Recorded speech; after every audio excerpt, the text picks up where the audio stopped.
여러분 안녕하세요, 윤약사입니다. 오늘은 코감기, 비염 낫는 법 모두 알려드리겠습니다. 우선 코감기와 알러지성 비염의 차이점에 대해서 짚고 넘어가 보도록 하겠습니다. 이 코감기는 리노바이러스와 같은 바이러스 감염증이고요. 바이러스가 감염되었으니 우리 면역세포들이 바이러스와 싸우겠죠. 그래서 면역 반응으로 인해서 여러 가지 증상이 발생합니다.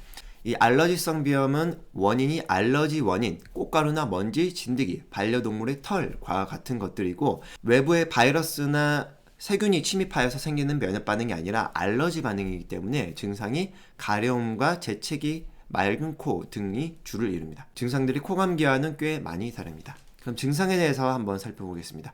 코감기 증상은 면역 반응이기 때문에 발열과 통증을 동반하는 경우가 많은데, 코에서 생기는 면역 반응이다 보니 두통과 발열을 동반하는 경우가 많습니다. 알러지성 비염은 알러지원이 여기 코, 비강, 점막에 들러붙어가지고 우리가 이걸 빼내기 위해서 맑은 코가 줄줄줄 흐르는 경우가 많고, 재채기가 나오는 경우도 있고요. 알러지 반응은 보통 면역세포에서 만들어내는 히스타민에 의해 매개가 되기 때문에 가려움, 코의 우렬로 인한 코의 부종, 코막힘, 그리고 간질간질한, 재채기, 맑은 코 이런 것들이 주를 이룹니다.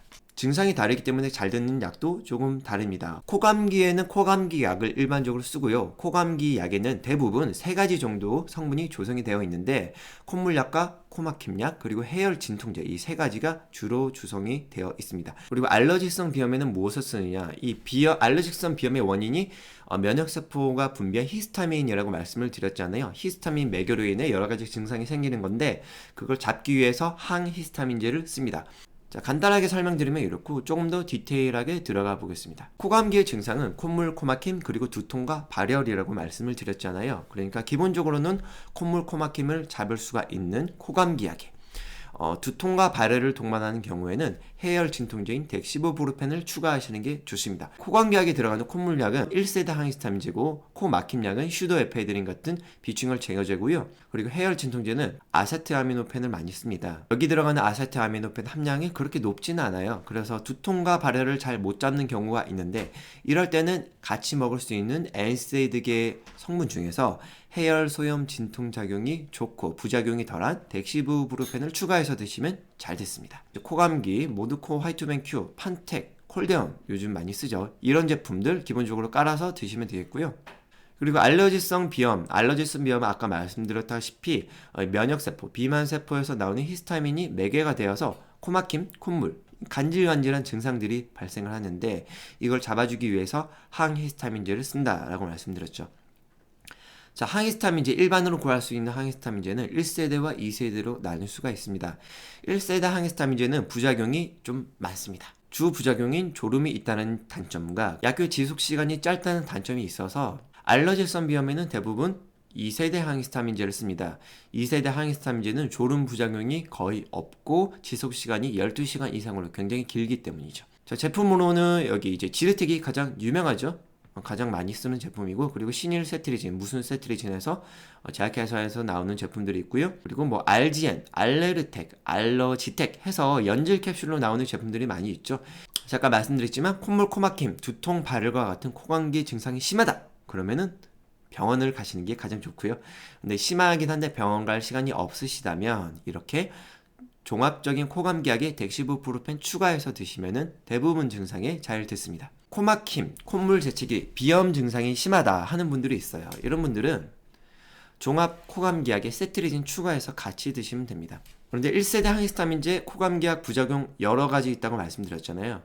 대표적인 게 졸음, 이거 드시면은 졸리는 분들이 꽤 많이 계세요. 1세대 항히스타민제는 이제 뇌혈관 배리어, 이 BBB를 통과를 하기 때문에 여기서 히스타민을 억제를 해서 졸음, 나른함, 어지러움 이런 거를 유발을 할 수가 있습니다. 그래서 부작용이 있는 분들은 1세대 항히스타민제를 드시면 안 되겠죠.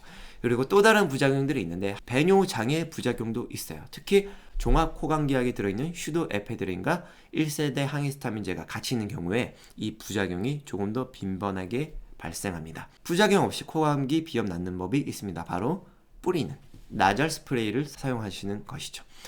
물론 1세대 항히스타민제의 졸음 부작용을 피할 수가 있지만, 이 뿌리는 약에도 부작용과 내성이 있어요. 이제 꾸준히 너무 자주 사용하시게 되면은 효과가 떨어지고 반동성 비염이 나타날 수가 있습니다. 매뉴얼대로 말씀을 드리면 5일 정도, 5일 이상 연속해서 사용을 하시는 경우에는 여기 수용치가 줄다 보니까 반동성 비염이 나타날 수가 있어요. 용법과 용량에 맞게 적당히 써 주셔야 됩니다. 저는 한방이 좋아요 하는 분들이 계십니다. 이제 한방도 제품들이 잘 들어요. 소총령탕 기침 가를 때 말씀드렸는데 간질간질한 비염 재채기 나올 때 잘 됐습니다. 그리고 콧물, 코막힘, 축농증, 만성적인 비염이 있다 하시면 갈근탕과 청궁신이, 그리고 줄여서 갈천신이라는 한방 제품이 있습니다. 갈천신도 굉장히 잘 됐습니다. 자, 코감기와 비염 가이드라인 종합적으로 말씀을 드려보겠습니다. 콧물, 코막힘, 해열 진통제가 종합적으로 조성되어 있는 종합 코감기약을 베이스로 깔고 두시면 되겠고요. 자, 코감기약을 먹었는데 잘 안된다, 두통과 발열이 심합니다 하시면 덱시부브루펜을 추가해서 드시면 되고요. 비염, 재채기, 간질간질한 증상이 심하다 하시면은 세티리진을 추가하시면 되고, 코막힘이 심하다 그래서 뻥 뚫어주고 싶다 하시면 나자 스프레이 추가해서 쓰시면 되고요. 한방 제품도 추가해서 먹고 싶다 하시면은 갈천신이나 소청룡탕 추가해서 드시면 되겠습니다. 자, 사진으로 말씀드리면 이렇습니다. 기본적인 코감기약에 두통 있다 덱시부브루펜 추가하시고, 비염 심하면 세트리진 추가하시고, 코막힘 심하다 뻥 뚫어주는 나잘 스프레이 추가하시면 되고요.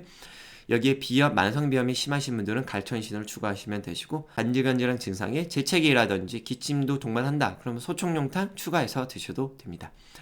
자, 오늘은 이렇게 코감기에 대한 전반적인 이야기를 나눠드려 보았습니다. 여러분께 도움이 되셨기를 바라며 오늘 영상은 여기서 마무리를 하도록 하겠습니다.